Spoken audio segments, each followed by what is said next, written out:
क्या है इसका एक्शन, क्या है इसकी मैकेनिज्म, क्या है इसकी केमिस्ट्री। हमें बेसिकली केमिस्ट्री हम पढ़ रहे हैं तो हम केमिस्ट्री पढ़ेंगे। बाकी हर कोई जानता है कि किस तरह से धुला जाता है कपड़ा इनसे। भाई डिटर्जेंट लिया, सूप लिया, पानी ले लिया, कपड़ा ले लिया गंदा वाला, उसके बाद धुल दिया उसको। कैसे धुला जाता है ये सब आपको पता है, लेकिन एक्चुअली इसमें केमिस्ट्री क्या है वो हम देखते हैं।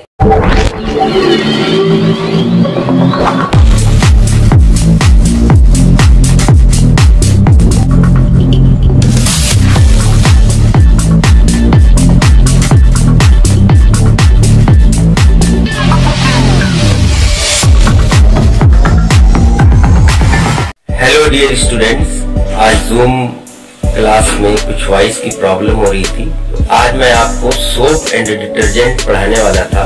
तो देखिए ये सोप एंड डिटर्जेंट्स, ये आपका 10th का एक चैप्टर है, carbon and its compound. Carbon and its compound का जो लास्ट पोर्शन है, जो लास्ट टॉपिक है, वो आपको पढ़ना है। तो देखिए सोप और डिटर्जेंट क्या होते हैं। सोप एंड डिटर्जेंट की एक बहुत ही डीप स्टडी है, वो हम हायर क्लासेस में करेंगे। 10th क्लास में कितना पढ़ना है और क्या पढ़ना है, क्या पूछा जाता है, ये मैं आज आपको बताता हूँ और यही मैं आज आपको पढ़ाता हूँ। तो सबसे पहले हम इंट्रोड्यूस करेंगे कि सोप क्या होता है और डिटर्जेंट क्या होता है। तो सोप्स के बारे में कहा जाता है कि soaps are sodium and potassium salts of fatty acids. अब फैटी एसिड्स क्या होता है? Fatty acids are carboxylic acids, वो कार्बोक्सिलिक एसिड जिनमें कम से कम एटलीस्ट कार्बन 11 होनी चाहिए, यानी C11 से शुरू होगा और C18 तक जाकर खत्म होगा। Soaps are sodium and potassium. Source are sodium and potassium salts of long fatty acids. Long fatty acids. Fatty acids जो होते हैं ये आप लिख लो, fatty acids ये आपकी क्या है? Carboxylic acids. Carboxylic acid, fatty acids are carboxylic acids. और कौन से कार्बोक्सिलिक एसिड्स? जिसमें at least containing at least 11 carbon and above, 11 carbon and above. For example, lauric acid. For example, lauric acid. Lauric acid C11 H23 COOH. Lauric acid. अब lauric acid sodium इसमें आएगा, sodium. अब इसमें sodium जुड़ेगा जाके और hydrogen यहां से रिमूव होगा। सोडियम इसमें जुड़ जाएगा और हाइड्रोजन इसमें से रिमूव हो जाएगा। तो आपका बनेगा C11 H23 COONA। ये है आपका सोडियम लॉरेट, सोडियम लॉरेट, और यही है आपका soap. Because you are taking 10th class, इसलिए ये पूरा रिएक्शन मैंने नहीं लिखा है। You are in 10th class, इसलिए मैंने पूरा रिएक्शन नहीं लिखा है। सिर्फ इसमें ये बताया है कि ये लॉरिक एसिड है, और लॉरिक एसिड में जब ये हाइड्रोजन रिमूव हो जाएगा लॉरिक एसिड में, और फिर सोडियम आयन इसमें ऐड हो जाएगा, तो क्या बनाएगा? यही सोप बनाएगा। बेसिकली ये पूरा एक रिएक्शन है, केमिकल रिएक्शन है, जिसको हम सैपोनिफिकेशन रिएक्शन कहते हैं। तो पूरा सैपोनिफिकेशन रिएक्शन आप क्लास 12th में जाके पढ़ोगे। यहाँ पे पूरा रिएक्शन देने की जरूरत नहीं है। वो रिएक्शन यूं है कि जब इसमें सोडियम हाइड्रोक्साइड का रिएक्शन कराएंगे और इसमें 3 मॉलिक्यूल्स लॉरिक एसिड का लेंगे, या फिर किसी भी एसिड का लेंगे, पाल्मेटिक एसिड का लेंगे, लॉरिक एसिड का लेंगे, इस तरह से बहुत सारे एसिड्स हैं, फैटी एसिड्स हैं, जिनमें जब जिनका हम जब सपोनिफिकेशन रिएक्शन कराते हैं तो उसमें होता क्या, अल्टीमेटली क्या होता है वही मैंने यहाँ पे आपको दिखाया है। सोडियम यहाँ पे जाके ऐड होगा और हाइड्रोजन निकल जाएगा, तो यही बनाएगा सोप। इसका नाम बदल कर हो जाएगा सोडियम लॉरेट। जब एसिड होता है तो उसको हम हाइड्रोजन के साथ डिनोट करते हैं, यानी ये हाइड्रोजन रहेगा, तो ये हो जाएगा lauric acid, IC, lauric acid. जब हाइड्रोजन निकल जाएगा, इसमें मेटल जाके जुड़ जाएगी तो लॉरेट हो जाएगा, लॉरेट। तो इसलिए लिखा है, और इसका लॉरेट होगा, सोडियम आया है तो सोडियम का लॉरेट होगा, तो ये सोडियम लॉरेट कहलाएगा और यही एक सोप होगा। इसके अलावा भी बहुत सारे सोप्स हो सकते हैं, जैसे कि sodium stearate, sodium palmitate, sodium OLED, इस तरह के बहुत सारे नाम हैं जो सोप है। तो ये रहा सोप की सोप क्या होता है और सोप कैसे बनाया जाता है। सोप का एक्चुअल अगर फार्मूला भी अभी 10th क्लास में तो खैर है नहीं कि आपको फार्मूला पूछा जाए, लेकिन नाम आपको याद होना चाहिए, एटलीस्ट नाम याद होना चाहिए और ये पता होना चाहिए कि सोप होता क्या है। लेकिन अगर ये आपको फार्मूला याद नहीं आ रहा है तो कोई बात नहीं, लेकिन मैं तो यही कहूंगा कि अभी से फार्मूला भी याद करते चलो, जो 12th क्लास में पढ़ना है आपको, तो आपको आसानी हो जाएगी। अब डिटर्जेंट क्या होता है उसके बारे में देखते हैं। डिटर्जेंट के बारे में लिखा है आपके सामने, ये देखिए, detergents are sodium, ammonium, sulphonate और sulphate salts of long chain hydrocarbons, long chain hydrocarbon. तो ये सोप से जरा सा डिफरेंट हो गया। वो क्या था, सोप क्या था, दीज आर द सोडियम और potassium salts of long chain fatty acids, लेकिन ये लॉन्ग चेन फैटी एसिड नहीं है, लॉन्ग चेन हाइड्रोकार्बन का सॉल्ट, यानी उसमें सोडियम है, सल्फोनेट है, अब या फिर अमोनियम है, इस तरह के कुछ है। जब ऑक्सो एनायंस या आयंस आ जाते हैं तो डिटर्जेंट बनता है। तो आप देख लीजिए इन दोनों में स्ट्रक्चरल डिफरेंस क्या है, मतलब फार्मूला का डिफरेंस क्या है, और उसके बाद फिर अब मैं बताने वाला हूं आपको कि एक्चुअल इनमें डिफरेंस क्या है और कौन अच्छा है कौन खराब है, और फिर हम कंक्लूड करेंगे सोप और डिटर्जेंट पर। डिटर्जेंट का एक एग्जांपल देख लीजिए पहले, C11H23OSO3Na, यानी ये SO4 हो गया, इस पे नेगेटिव चार्ज और सोडियम पर पॉजिटिव चार्ज, और ये आपका है C11H23, का नाम है sodium lauryl sulphate, sodium lauryl sulphate. तो ये एक तरह का क्या हुआ, डिटर्जेंट हुआ। तो बच्चों ये आपने देखा स्ट्रक्चरल व्यू या केमिकल जो इसका फॉर्मूला है, chemical formula of detergent and soap आपने देखा और इनकी डेफिनेशन देखी कि ये दोनों क्या है और इन दोनों में क्या फर्क है। अब हम जरा सा आगे बढ़ते हैं, difference between soap and detergent in detail देखते हैं। Difference between soap and detergent, soap and detergent क्या क्या होता है डिफरेंस, अब देखिए। तो पहला डिफरेंस, अगर इधर हम सोप लिखते हैं और इधर डिटर्जेंट लिख देते हैं, सोप के लिए हम पहला पॉइंट लिखेंगे कि these cannot be used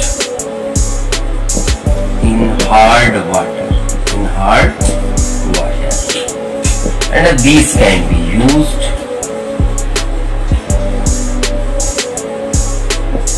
in hard water। पहला पॉइंट, पहला डिफरेंस कि soap cannot be used in hard water and these can be used in hard water, यानी detergent can be used in hard water। क्यों ऐसा होता है, क्योंकि जब सोप को वाटर में डिसॉल्व किया जाता है तो स्कम बनता है। स्कम एक मास होती है जो वाटर में डिसॉल्व नहीं होती है, और ज्यादा से ज्यादा जो सोप का पोर्शन है वो वेस्ट हो जाता है और वो यूज में नहीं आ पाता है। तो इसलिए हार्ड वाटर में सोप मुनासिब नहीं है कि हार्ड वाटर में इसको यूज किया जाए। लेकिन डिटर्जेंट जो होता है, डिटर्जेंट जब ये हार्ड वाटर के साथ जाएंगे तो ये सॉल्ट बनेगा, और वो जो सॉल्ट होंगे, कौन से सॉल्ट, जो डिटर्जेंट से बनते हैं वाटर के साथ, वो वाटर में सॉल्युबल होंगे, और इसलिए हम इसको यूज कर सकते हैं। डिटर्जेंट को हार्ड वाटर में इसलिए हम यूज कर सकते हैं और सोप को यूज नहीं कर सकते। तो पहला पॉइंट है। दूसरा है कि soap cannot be used in acidic solution.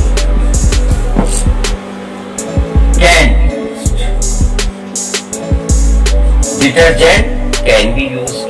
तीसरा पॉइंट है बच्चों, देखिए, soaps are good cleansing agents and 100% biodegradable. Biodegradable and non biodegradable, ये बहुत ही इंपॉर्टेंट वर्ड्स हैं, बहुत इंपॉर्टेंट टर्मिनोलॉजी है।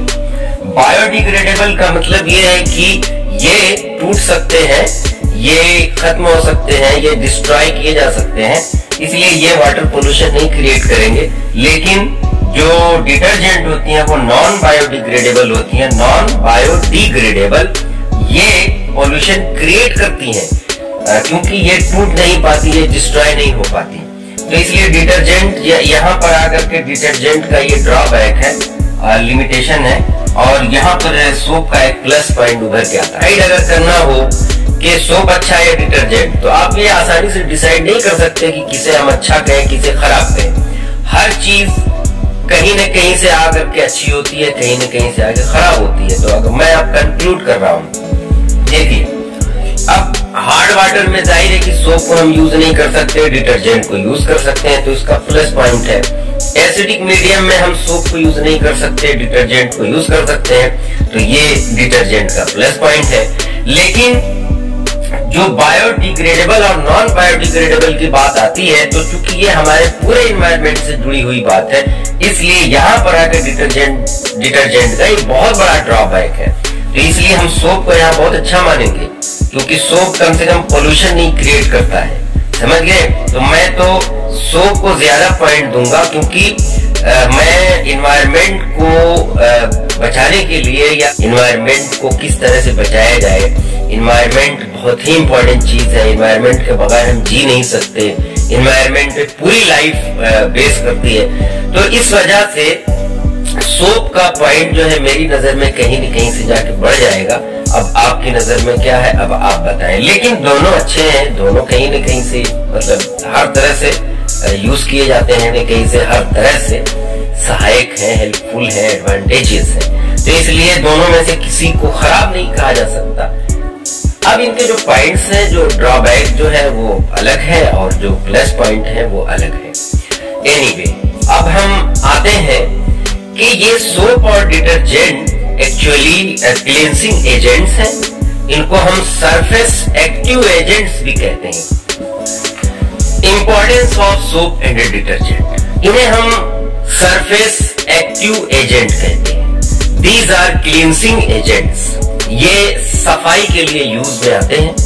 कपड़ा हम धुलते हैं, आप जानते हैं कि इन्हें किस तरह से ये यूज किए जाते हैं।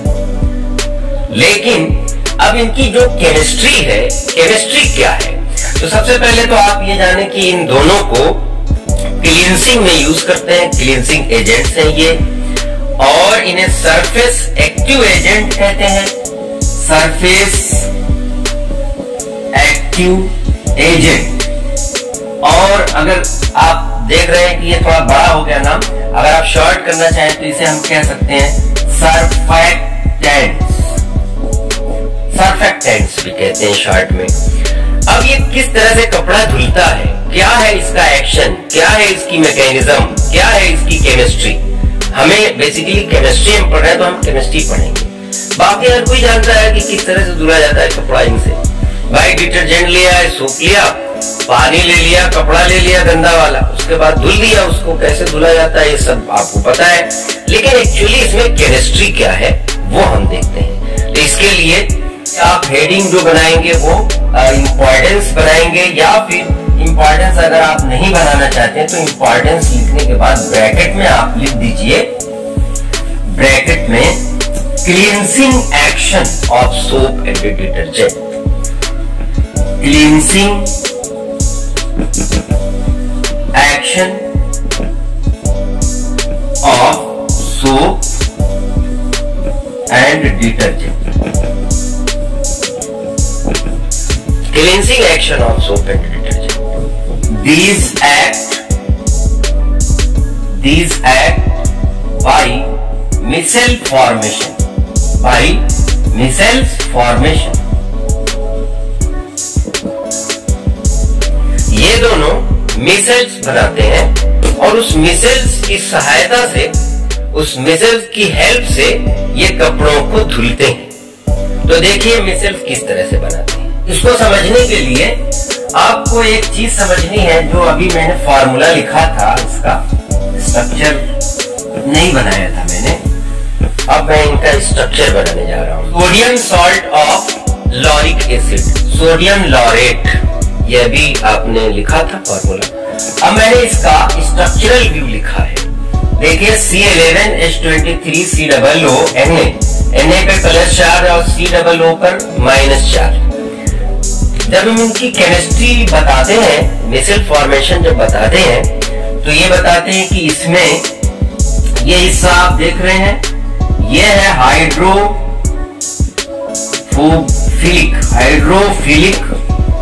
हेड के नाम से जानते हैं, हाइड्रोफिलिक हेड।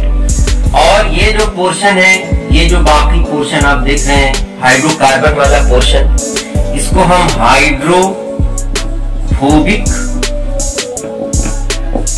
तेल कहते हैं, पूंछ जिसको हम कहते हैं, हाइड्रोफोबिक तेल। देख लीजिए इसको गौर से। अब इसके बाद हम इसकी आउटलाइन बनाते हैं, bond line formula.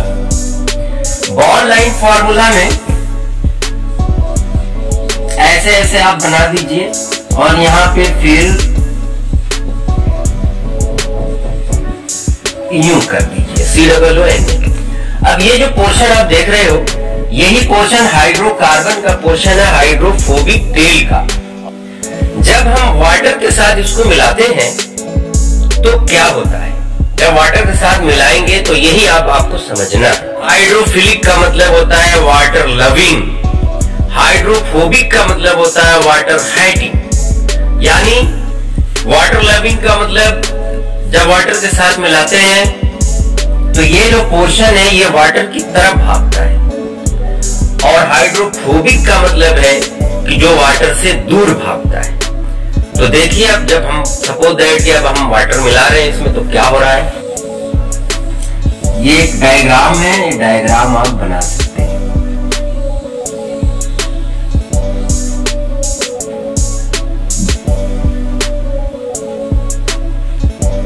COO negative charge, sodium ion इधर हो गया,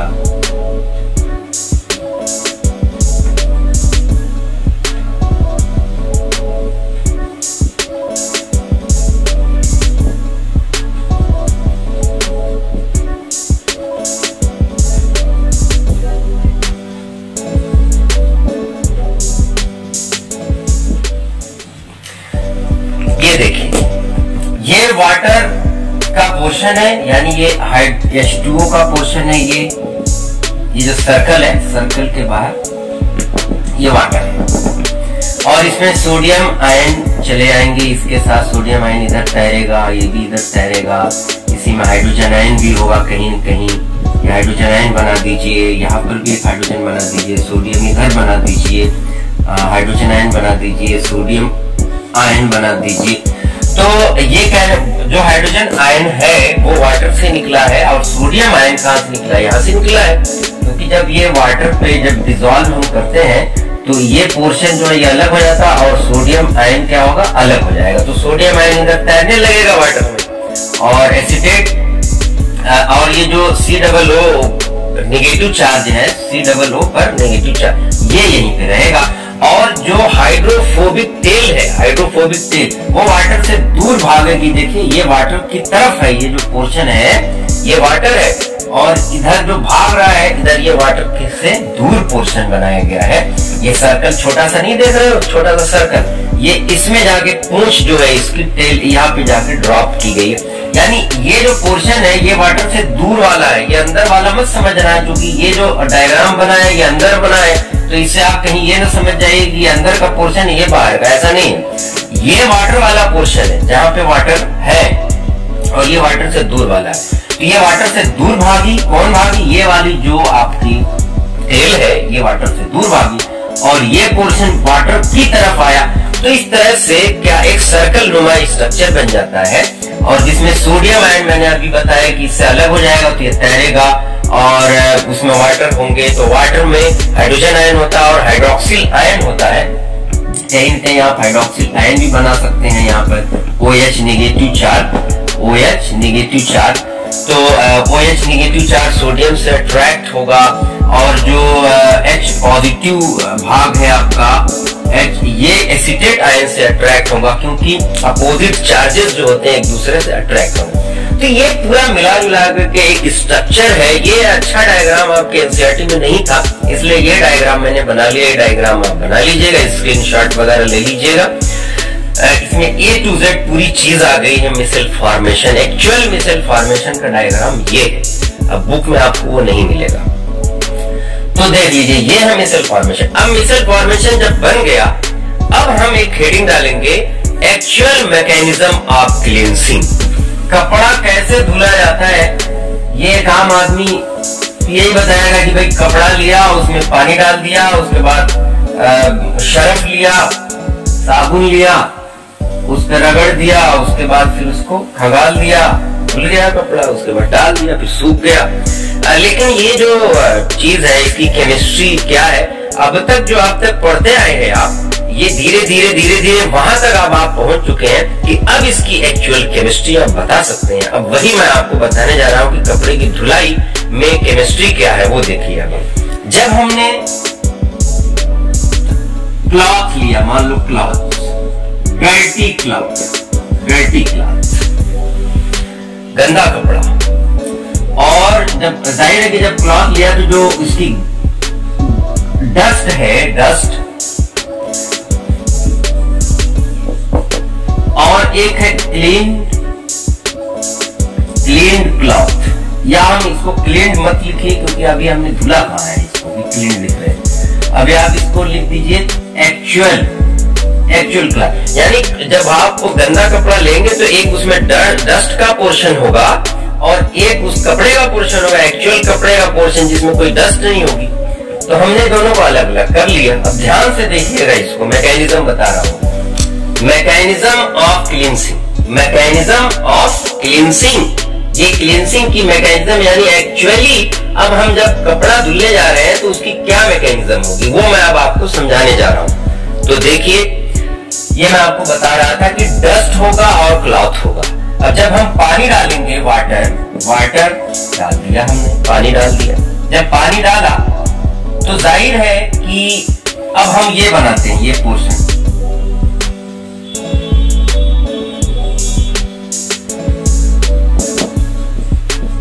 ये आपका हेड है। हेड में सोडियम आयन है और एसिटेट आयन है। तो देखिए ये आपका सोडियम पॉजिटिव है और COO ये क्या है, नेगेटिव है। और ये आपका हाइड्रोफोबिक टेल है और ये हाइड्रोफिलिक एंड है। अब आप देखिए जब हम पानी डाल दिया हमने तो ये जो इसका ये जो पोर्शन है, टेल जो नुकीली से दिख रही है आपको, ये कहाँ जाएगी, ये डस्ट की तरफ जाएगी, और डस्ट पार्टिकल को ये निकालेगी। कैसे निकालेगी, और ये जो पोर्शन है इसका, ये कहां जाएगा, ये पानी की तरफ जाएगा। ये पोर्शन डस्ट की तरफ जाएगा, यानी इसका जो हाइड्रोफोबिक एंड है वो डस्ट की तरफ जाएगा, और जो ये एंड है ये पानी की तरफ जाएगा। क्यों जाएगा, अब इसका एक्सप्लेनेशन जरा गौर से देखिए। क्योंकि ये वाटर लविंग है, हाइड्रोफिलिक का मतलब अभी मैंने बताया था वाटर लविंग, तो ये वाटर से लव कर रहा है तो वाटर की तरफ आ गया। और ये हाइड्रोफोबिक है, तो डस्ट भी हाइड्रोफोबिक होती है। डस्ट जो होता है वो ऑयली होता है। क्या होता है? ऑयली होता है। और ऑयल आपको पता है कि ये हाइड्रोकार्बन है, ये ऑर्गेनिक कंपाउंड है। ऑयल क्या है? हाइड्रोकार्बन है, यानी जो डस्ट होती है वो कहीं ना कहीं से ऑयली हो जाती है और उसमें हाइड्रोकार्बन का पोर्शन आ जाता है। तो ये भी हाइड्रोकार्बन, वो भी हाइड्रोकार्बन। ये एक फॉर्मूला है केमिस्ट्री का, साइंस का, कि लाइक डिसॉल्व्स लाइक। दो स्टेटमेंट बोले जाते हैं, like dissolves like and like interacts like.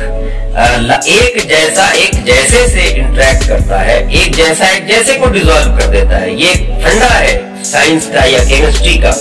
तो ये भी हाइड्रोफोबिक, वो भी हाइड्रोफोबिक। तो हाइड्रोफोबिक में जाके पिंच हो जाएगा, पिंच इन, और ये जो हाइड्रोफिलिक है वो वाटर की तरफ आ जाए।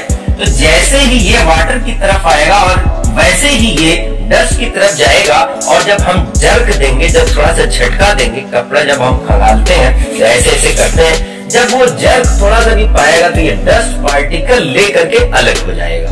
और इस तरह से डस्ट आपकी अलग हो जाएगी, कपड़े की डस्ट अलग हो जाएगी। हाइड्रोफोबिक डस्ट हाइड्रोफोबिक पोर्शन से अलग हो जाएगी। और हाइड्रोफिलिक जो पोर्शन है वो वाटर की तरफ आएगा। तो जैसे ही ये वाटर की तरफ आएगा वैसे ही ये उधर जाएगा। और जाहिर है कि उसमें अपने आप भी एक थोड़ा सा प्रेशर लगेगा।